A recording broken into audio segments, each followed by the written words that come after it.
There was a cool night in the city. The hospital lights were dim but constant, and the corridors smelled faintly of medicine. In one corner of the waiting area sat a young man, bent forward on a plastic chair. His name was Hamza. In his hand was a file holding the biggest dream of his life, an admission letter from a foreign university. But his eyes were not on the file. They were fixed on the ICU door, behind which his father was fighting for his life. A few months earlier, everything had looked very different.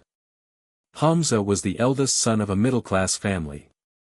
He had always done well in school and college, won scholarships, spoke fluent English, and was one of his teacher's favorite students. His dream was simple but huge, to go abroad for his master's, get a good job, and then give his parents a life without struggle. At home, everyone said the same thing: Hamza is our hope. Our son will go abroad and make us proud. When the admission letter arrived, it felt like Eid in the house. His mother distributed sweets. His younger sister posted on social media, "My brother is going abroad." His father proudly told relatives, "My son is going overseas on scholarship." For Hamza, it felt like his future was finally opening. But life does not move in a straight line. Just 2 weeks before his departure date, one night, his father suddenly felt severe pain in his chest. At first, everyone thought it was normal gastric pain or something minor. But the pain became so intense that they had to rush him to the emergency room. Tests were done, reports came, and the doctor spoke clearly. He has a serious heart condition. He needs immediate treatment and long-term care. Not surgery right now, but strict routine, medication, and close family supervision are very important. Hamza's mother began to cry. The doctor added one more line that kept echoing in Hamza's mind. At this stage, keeping him away from stress is crucial. If he feels abandoned, or if the family breaks apart emotionally, his condition can worsen. They returned home, but everything felt different. The admission letter still lay on the table, but now it was surrounded by hospital bills, test reports, and long medicine lists.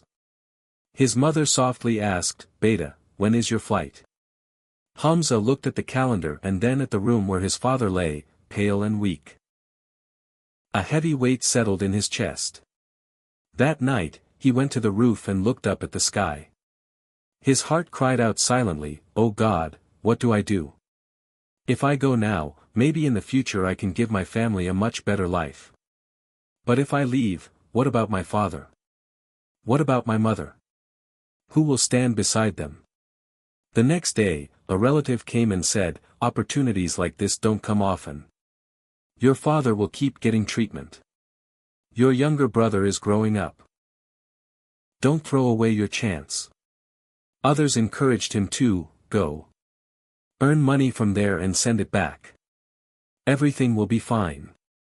On the surface, their words sounded logical, but whenever Hamza looked at his father trying to smile through his pain, he could see fear hiding behind his eyes.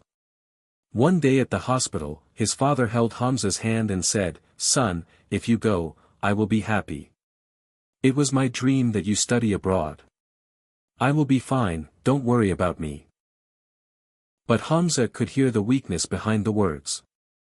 He thought, even if I leave, will I really be able to study peacefully, knowing my mother is running to the hospital and my father needs someone by his side? That night, Hamza sat at the table with 2 sets of papers, on one side, the admission letter, on the other side, his father's medical reports. He stared at them for a long time. Finally, he took a deep breath and whispered, "Oh God, I hand over my dream to you. You know my intention." The next morning, he went to his mother and said, "Ammi, I'm not going." She looked shocked. "What do you mean? This is your golden chance." Hamza answered quietly, "In this condition, I cannot leave Abu. If it is written for me to go abroad, God will open another door. But right now, my country, my home, my duty, are here." Tears came into his mother's eyes, half from pain, half from relief. "You know what people will say?" she asked. "They will say, he wasted his chance. Hamza smiled slightly. People can say whatever they want. But if tomorrow my father's eyes close while I am thousands of miles away, I will never be able to forgive myself. Hamza emailed the university, requested to defer his admission, talked to the scholarship office. There was no guarantee that the scholarship would still be available later. Still, he chose to trust his decision. Time moved on. Hamza started searching for local jobs, but the market was tough.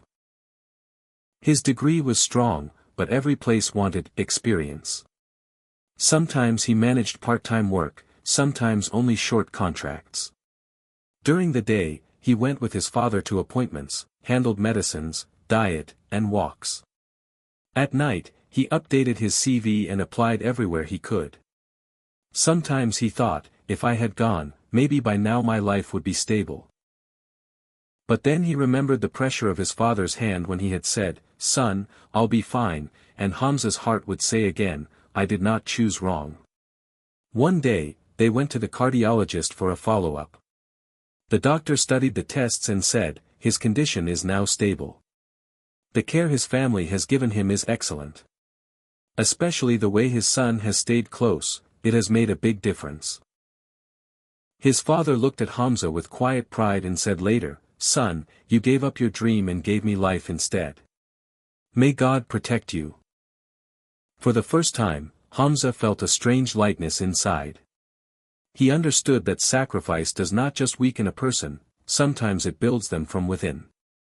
In the following months, Hamza decided that while he waited for a better job, he would start teaching children in the neighborhood. At first, 2 students came. Then 4. Then 10. He didn't only teach school subjects, he also talked to them about time management, basic English speaking, and simple life skills. Neighbors noticed that the children's marks and confidence were both improving.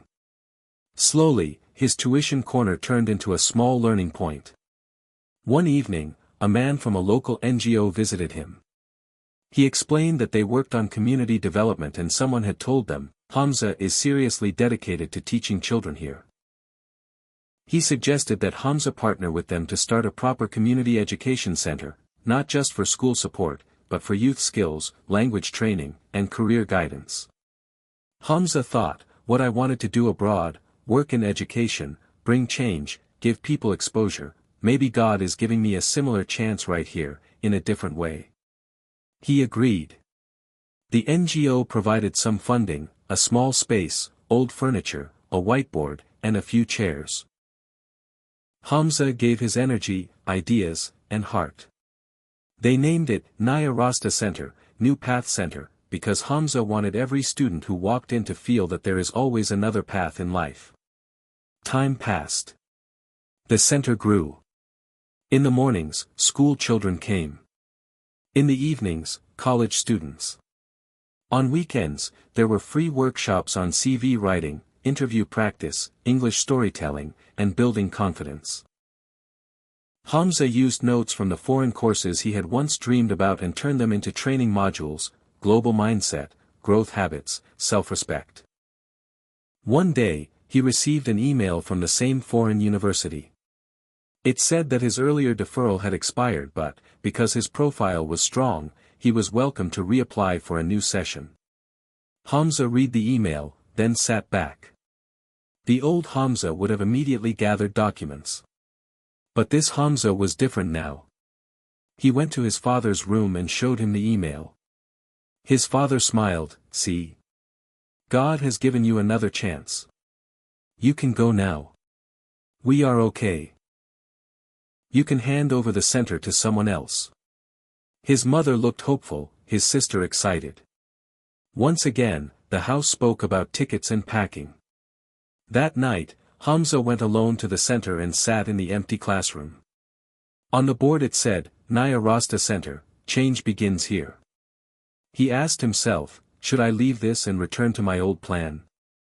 Or should I keep walking this new path that God opened when I thought everything was lost? Another question rose inside. What kind of work will make me truly happy for the rest of my life, a high salary, or the daily chance to put light into someone's life? The next day, He sat with his family and spoke calmly. Abu, I'm not rejecting the opportunity. But my dream is no longer just a degree. My dream is this center as well. I can still learn, through online courses, short programs, maybe future travel. But I feel that my real place, my real purpose, is here. It feels like God created me for this work. His father thought for a moment, then said softly, Hamza, when you were small, I made decisions for you. Now you are a man. If your decisions are connected to the fear of God, service to your parents, and benefit for people, who am I to stop you? His mother's eyes filled with tears, not of disappointment, but of pride. Hamza politely replied to the university, thank you for the opportunity, but at this time I am fully committed to a long-term community project in my home country. He closed the email and felt a deep peace. What he once saw as a loss now felt like a mission. Years later, many of Naya Raasta Center students had found jobs, scholarships, or started their own small businesses. When they returned and said, Sir, without you I wouldn't be here, Hamza would smile and answer, No, without your own effort you wouldn't be here. We just helped each other find the way. At a local event honoring community heroes, an interviewer asked Hamza, what was the most life-changing moment of your life? Getting your foreign admission, or opening this center? Hamza paused and said, My most life-changing moment was not when I got something. It was the night I decided to give something up, my biggest dream, for my father's health and peace. That night, I thought I was losing everything. Today I realize that on that night I didn't lose anything. I found my true self, my responsibilities, and my life's purpose. If you look at your own life after hearing this story, you might remember a step you took that felt like a painful sacrifice. At that time, you may have thought, I'm falling behind. But it could be that this very step placed you on a path where your real growth, real worship, and real joy were waiting. Sacrifice does not always mean losing. Sometimes, sacrifice is the door through which your true life-changing story finally begins.